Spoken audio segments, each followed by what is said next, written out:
guys, welcome to Dark Theory Inc.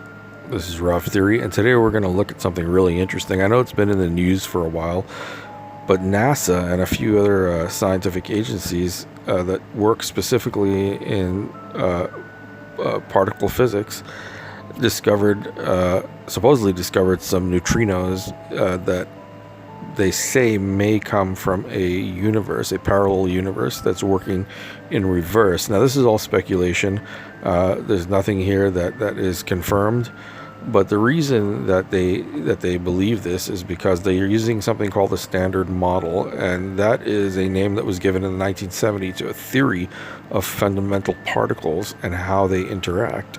It incorporated all that was known about subatomic particles at the time and predicted the existence of additional particles as well. So neutrinos themselves were very mysterious in the sense that they had a specific type of movement and speed that was beyond that of the boson. So the boson, the reason the Higgs boson is so important is that it also is related to what they call the Higgs field.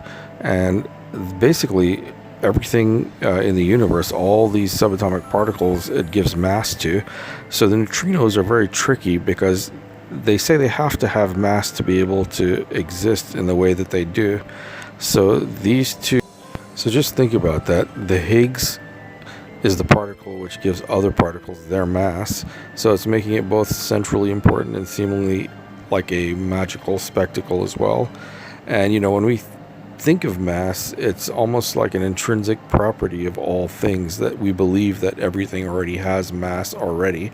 But this actually, the Higgs boson, kind of proves that different. So it's a very interesting idea, and I can see why that the idea of neutrinos would spark all these different ideas, that we have some kind of parallel universe going on, and they discovered these right here, I believe, in the Antarctic, I believe. So it's really fascinating if you think about it.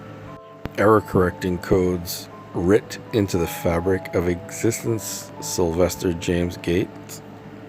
Now, this also brings into mind the idea of supersymmetry. It also brings into the idea of James Gates, Professor James Gates, where he said that he found specific kinds of code, computer code, writ into the fabric of existence, and he found error correcting codes that you find in your browser that fill in all the data when it's missing, so it gives the appearance that you want it to have.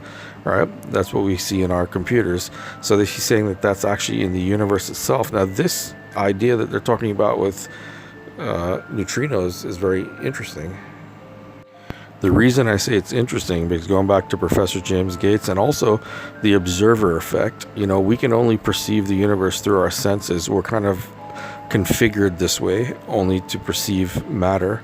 The only form of anything other than matter would be the thoughts in our mind, right? And they really can't quantify the thoughts yet or figure out, any physical manifestation of what a thought is, except through maybe synaptic impulses.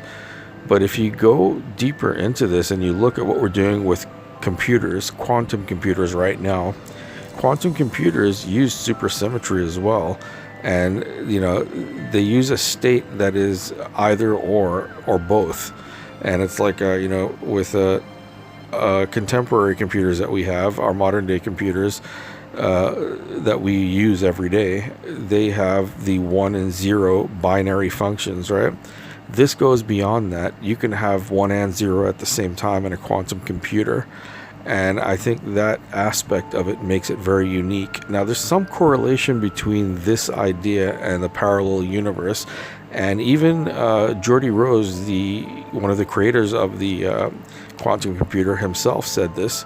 He said that there is that when they send information into this computer, they don't know exactly where it's going and who's sending it back. And this brings into light a lot of questions. And because I have to do more research on this, I'll be giving you guys more of my ideas. These are all theories and speculations. They have no factual basis. Don't want anybody to say anything like that. But this is where the fun starts, is where our minds start to expand. So if you can understand, if you haven't looked up anything on quantum computers, I suggest you do so. and check out some of the information they have today. I mean, it's going to blow your mind where we are at right now in science. Hey guys, if you really like my videos, please hit the subscribe button if you get a chance. I'll always be putting out videos as much as I can. If you want to see all of them, just go ahead and hit the bell. Okay guys, and see you guys soon. Stay safe and please be kind to animals.